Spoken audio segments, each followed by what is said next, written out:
এই কবিতার ভিডিওটি শুরু করার পূর্বে কয়েকটি গুরুত্বপূর্ণ তথ্য আপনাদের মধ্যে ভাগ করে নেওয়া উচিত।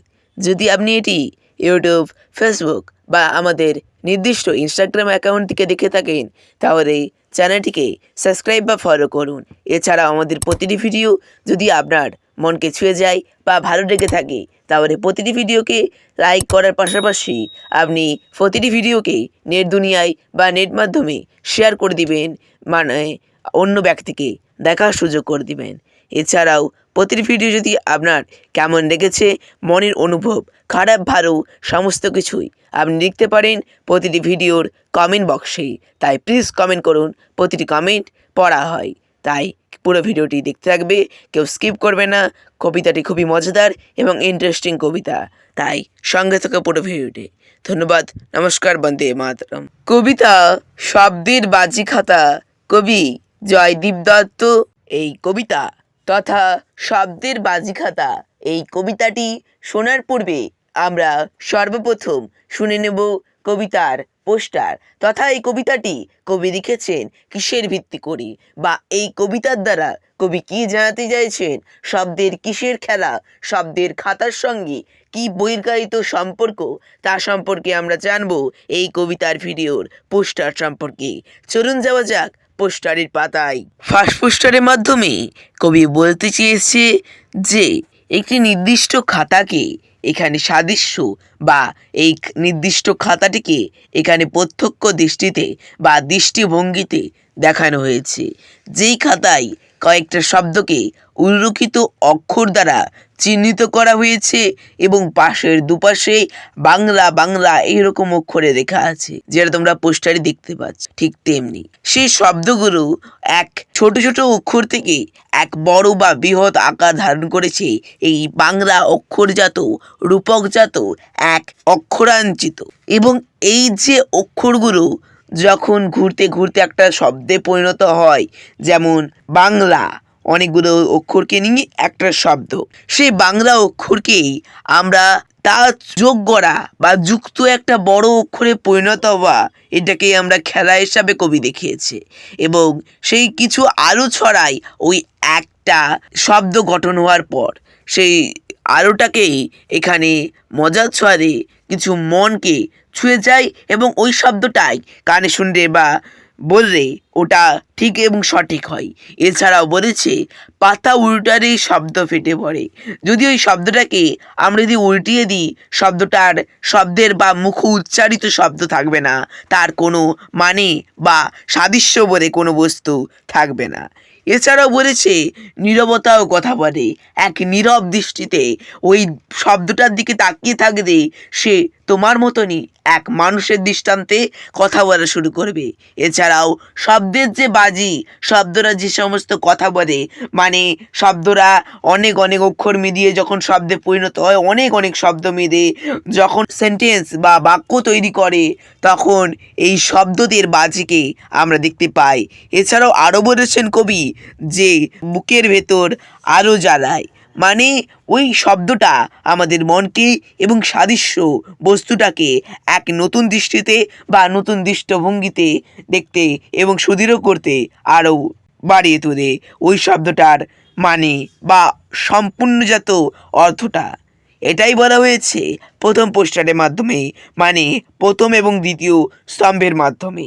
এই ভিডিওটি হতে চলেছে একটু বাংলা বিষয়ক, কারণ বাংলা মাতৃযুক্ত এবং মাতৃভাষা যেটি বাঙালিদের।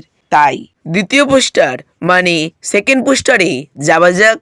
সেকেন্ড পোস্টার মানে দ্বিতীয় পোস্টারে কবি বলতে চেয়েছে যে ভুল বানান ক্ষমা পায়, মানে যদি কোনো ভুল বানান লেখা হয়, সেটা পরবর্তীতে কোনো পেন্সিল দিয়ে লিখলে রবার দিয়ে মোছা হয়, বা পেন দিয়ে লিখলে ওটা গেবড়ে দেওয়া হয় বা দাগ কাটা হয়, ঠিক ওটাকে ক্ষমা পাওয়ার দৃষ্টিভঙ্গিতে কবি দেখেছেন।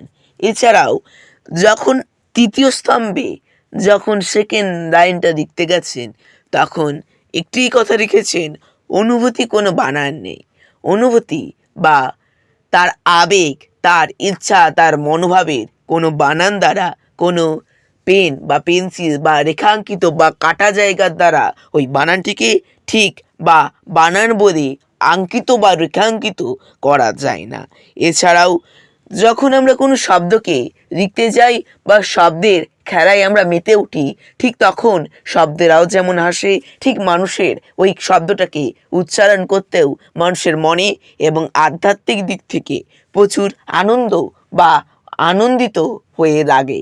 এছাড়াও শব্দেরও যখন কাঁদে, মানুষ তেমন কেঁদে ওঠে। যেমন গভীর গভীর শব্দ আমরা যখন শুনি, তখন আমাদের চোখ দিয়ে অশ্রুশাসিত এক জল নির্গত হয়। কিন্তু আনন্দমুখর কোনো একটা বড় বাক্য বা কোনো একটা মজাদার শব্দকে বা বাক্যকে আমরা যখন শুনি, তখন সেই আনন্দ অনুভব করতে পারি ওই বাংলা বা ওই বাংলাজাত হরফে লেখা শব্দটির দ্বারা। এছাড়াও সবচেয়ে শেষে যখন খাতাটি ফাঁকা হয়ে রয়ে যায়, তখন সেই শেষ রেখাটাকে বা খারাপ রেখাটাকেই ভালো হিসাবে এবং সঠিক নির্বাচিত হয়। কারণ যেদিন আর লিখব না, সেদিন তা বড় এক কবিতা ধারণ করবে।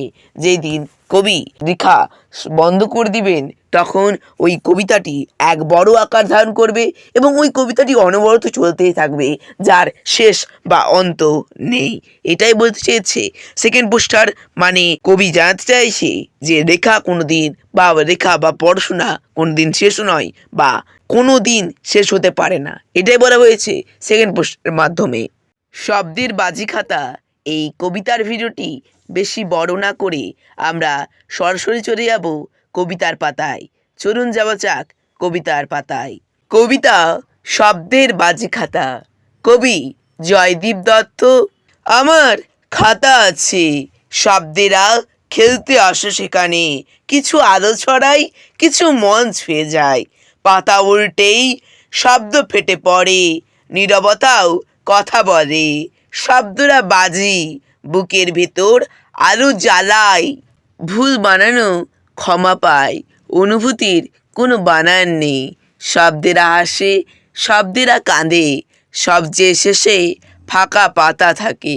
যেদিন আর লিখব না, সেদিনই তা বড় কবিতা হবে।